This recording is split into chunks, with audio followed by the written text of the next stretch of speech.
여러분 안녕하십니까? 선천병원 김상범 원장입니다. 오늘은 척추 마취 후 두통에 대해서 알아보겠습니다. 생각보다 척추 마취하고 누워있는데 머리가 아파요 라고 이야기하는 분들이 많습니다. 그에 대해서 이야기하는데 정확한 이름은 경막천자 두통이라고 해요. 경막천자. 경막이라는 게 있어요. 어쨌든 경막을 뚫는 것을 천자라 그래요. 천자 후 두통이라고 그러죠. 이름이 어려워요. 이렇게 어렵단 말이에요. 경막천자 두통. 이런 거 기억하지 마시고 척추 마취 후 두통을 기억하시면 되겠죠. 그래서 우리가 경막천자 두통, 척추 마취 후에 흔히 나타나는 그런 합병증입니다. 수술이 잘못돼서 그런 거 아니에요. 또 척추 마취가 잘못돼서 그런 것이 아니라 일정 비율로 생긴다 그래요. 일정 비율로. 어쩔 수 없이. 그래서 원인으로는 이런 이렇게 천자를 하게 되면 내측 수액이 이런 경막 외 공간으로 계속 유출이 되는 거예요. 내측 수액이 자꾸 빠져나가니까 내측 수액이 이게 부족해지겠죠. 액이. 그렇게 되면은 내측수 압이 떨어지게 돼요. 압이 떨어지게 되면 뇌 기저에서 통증을 감지를 해주는 거예요. 아, 뭔가 부족한 것 같아. 물이 부족한데? 라고 하면서 감지 조직이 여기가 뭔가 자극돼 가지고 통증이 생긴다고 해요. 그래서 우리가 경막이라는 것은 제가 그림을 그려놨어요. 미리. 여기가 이제 척추예요. 척추인데 이게 경막이에요. 까만 거 요거. 까만색이 요거고 요게 우리가 척추신경이에요. 척수라고 해요. 척수. 그리고 여기는 경막이래요. 까만색 요게. 경막. 영어로는 우리가 듀라라고 그래요. 듀라. 경막이고 여기 신경이죠. 여기는. 이거는 신경. 빨간색이 신경으로 그렸어요. 경막. 마취는 경막을 뚫어야 돼요. 그래서 척추 바늘이 여기서 이렇게 지나가요. 쭉 지나가서 바늘을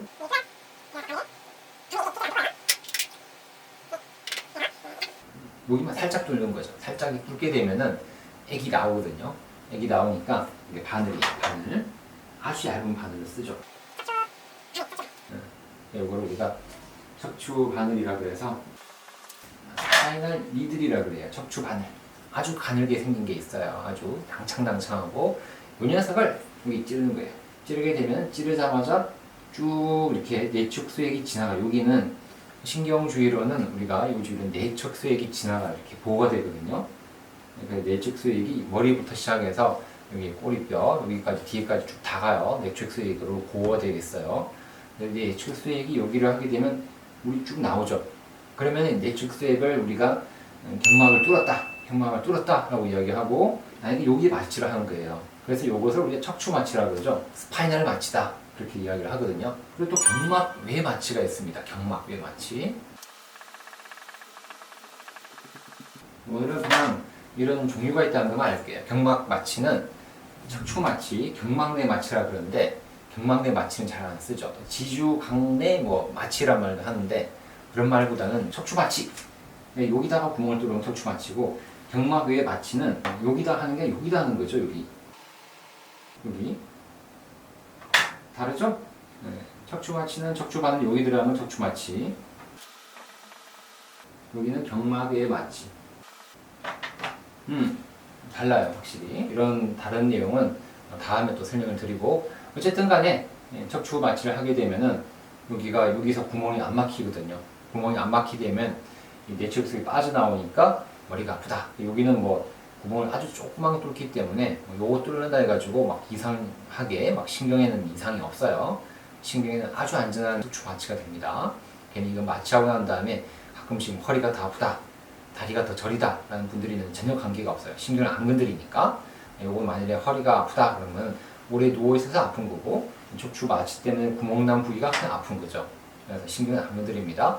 또 허리가 많이 아프면서 다리가 저리고 이렇게 수술하고 나타나는 경우가 있는데 이거는 원래 있었던 허리 디스크나 척추관이 협착증 때문에 그 통증이 나타나는 거지 요것 때문에 통증이 나타나지는 않습니다. 요거 한다고 허리 디스크가 더 심해지거나 척추관 협착증이 더 심해지는 않습니다. 요는 오해는 꼭 안 하셔야 되겠습니다. 두통은 누워있으면 안 아프고 좀 서있으면 아프다 라고 이야기, 체위성 두통이라고 그러죠.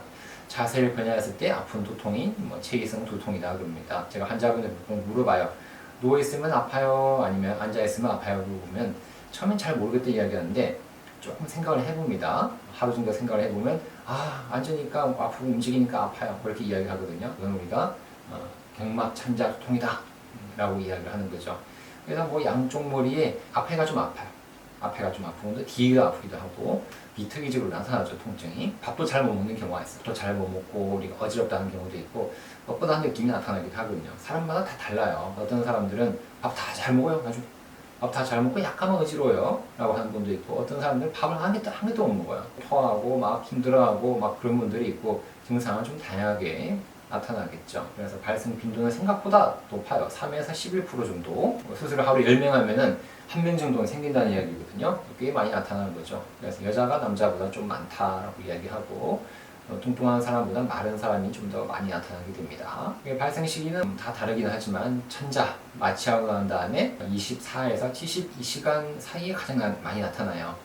수술하고 바로 나타나는 것이 아니라 하루에서 3일 사이에 많이 나타납니다. 2, 3일 정도 사이에 머리가 아프다라고 보는 것이 척추 마취 후 두통이 됩니다. 치료가 없어도 보통은 또 2주 이내에 없어져요. 약간 어지러운 분들은 그냥 지켜보면 됩니다. 없어지는데, 그러나 통증이 심하고 도통이 심하고 안 될 경우에는 뭔가 치료를 하셔야 됩니다. 척추 주사를 맞는다고 이야기를 합니다. 예방을 좀 하셔야 되는데요. 척추 마취 시에는 의사 선생님들이 알아서 하는 얘기지만 가는 바늘을 써요. 가늘 바늘을 써서 굵은 거 쓰면 안 되겠죠. 18게이지 그런 거 쓰면 안 되고 아주 얇은 당창당창을 쓰게 됩니다. 수술한 다음에 이제 누워 있어야 돼요. 환자분들은 항상 척추 마취하고 머리 들지 마세요. 가만히 누워 계세요라고 이야기를 하는데, 머리도 들고 두리번 살펴보기도 하고 핸드폰도 봐야 되고 하다 보면 머리를 들게 돼요. 나도 모르게. 가만히 누워 있는 경우가 잘 드물죠. 그렇게 되면은 어쨌든 간에 뭔가 안 좋아요. 그래서 머리를 들지 않도록 하셔야 되겠죠. 치료는 뭐 누워 있으면 돼요. 누워 있고 물 많이 먹고 빙결도 좀 맞고 복대도 참 도움이 된다 그러죠. 머리 아프니까 머리 아픈 약도 먹고 여러 가지를 해보면 도움이 되겠죠. 타이레놀을 씁니다. 두통약도 쓰기도 하는데 두통약에는 별로 도움이 안 돼요. 이 두통은 왜냐하면은 뇌측석이 계속 빠져나오니까 도움이 안 된다 그러죠. 아무리 먹어도 통증이 조절되지가 않아요. 아스피린을 먹어도 안 되고. 그래서 치료는 자가 혈액을 뽑습니다. 피를 뽑아가지고 여기다가 넣어주는 거예요.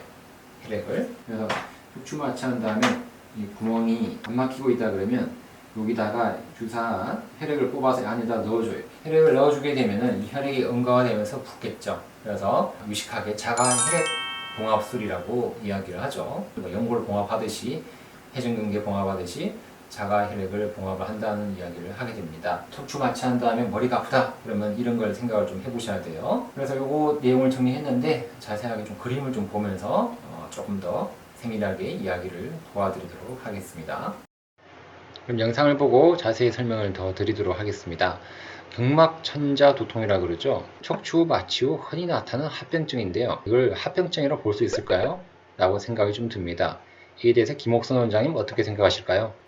네, 합병증이라기보다는 퍼센테지로 생길 수가 있는 일입니다. 그러면 이거는 부작용이라고 봐야 되나요? 부작용이 아니라 100명을 마취를 하면 3명에서 10명 사이에는 확률적으로 생길 수 있다. 이렇게 생각하시면 됩니다. 그러면 척추 마취가 잘못돼서 생기는 거 아니군요. 그럼요. 그럼 흔히 생길 수 있는 일반적인 현상이다라고 봐야 되겠군요.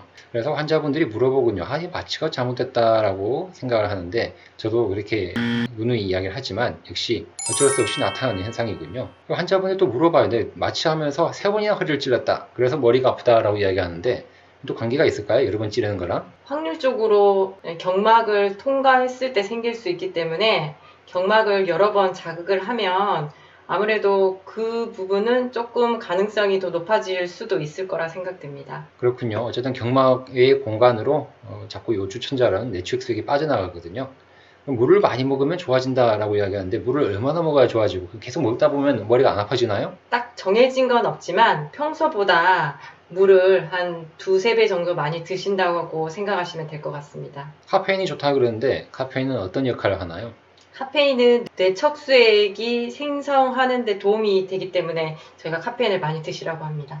그렇군요. 그러면 녹차라든지 커피를 많이 마셔야 되겠군요. 네네. 자꾸 누워있으면 좀 괜찮거든요. 누워있으면 괜찮은데 일어나면 아픈데 뇌척수액이 자꾸 밑으로 빠져서 더 그럴까요? 체위의 변화에 따라 특징적으로 두통이 생기기 때문에 일어서게 되면 그 두통이 생기는 구조물이 자극이 돼서 통증이 생긴다고 알려져 있습니다. 두통은 또 근데 사람마다 다 다르게 나타나는 것 같아요.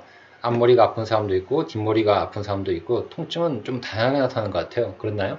앞머리가 아프다는 분들이 있고 뒷골이 확 당긴다는 그렇게 표현하시는 분들 두 개의 호소가 제일 많은 것 같습니다. 아, 그렇군요. 네네. 어떤 사람들은 밥도 못 먹고 어지러운 사람도 있고 그냥 약간 뭐 어지럽다라는 분도 있는데 다양하게 두통이 나타나나 봐요. 발생빈도는 여자가 좀 많은 거로 좀 돼 있어요. 네, 여자가. 그렇습니다. 그리고 마른 사람이 뚱뚱한 사람 많은 거는 왜 그럴까요? 이렇게 이게 뚱뚱하신 분들은 아무래도 배가 조금 튀어나온 경우가 많은데 배가 튀어나오면 내 척수액이 새는 거를 복압으로 좀 막아준다 이렇게 생각하시면 될 것 같습니다. 아, 그렇군요.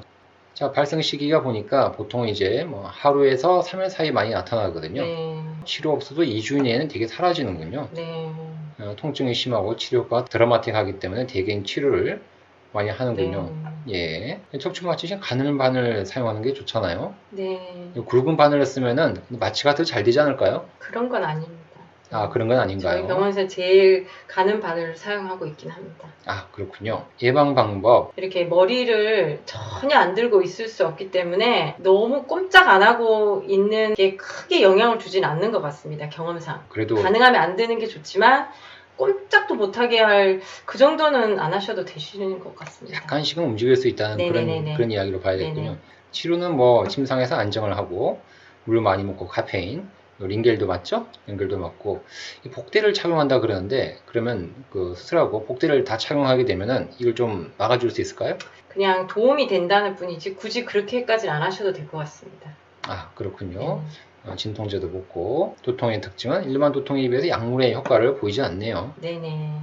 치료, 이와 같은 방법의 효과를 보이지 않으면 자가 혈액 봉합술, 에피두랄 블러드 패치를 한다 그랬는데 이건 어떤 건가요? 네, 환자분의 혈액을 뽑아서 그 혈액을 척추 마취를 시행한 그 공간에 피를 뿌려주면 그 피가 굳으면서 그 구멍을 막히게 해주는 효과로 시행하고 있습니다. 아, 피는 몇 cc 정도 뽑나요? 한 10cc에서 20cc 사이로 그러면 하고 있습니다. 바늘은 그럼 똑같은 바늘을 써가지고 이렇게 봉합을 하나요? 피가 점도가 있기 때문에 좀 굵은 바늘을 이용해서 하고 있습니다. 저 환자분들 보면 이게 주사 받고 바로 좋아졌다라고 하는 분들이 네, 많던데. 드라마틱합니다. 네. 맞고 나서 바로 좋아지는 경우가 한 97% 정도 됩니다. 아, 정말 신기한 97%까지는 네네. 바로 좋아지고 네, 3%는 한 번 더 맞아야 될 수도 있습니다. 아, 3%는 좀 더 맞아야 되는 네. 경우가 있군요. 그래서 보면은 한 번 맞고 두 번 맞고 하는 경우가 이런 경우가 되겠군요. 네. 이게 보니까 여기 구멍을 여기다가 피를 뽑아서 이렇게 하는 건데 한 번씩 아파하던데 그래도 머리가 아프다 그러면 주사 맞는 거 생각을 해봐야 되겠군요.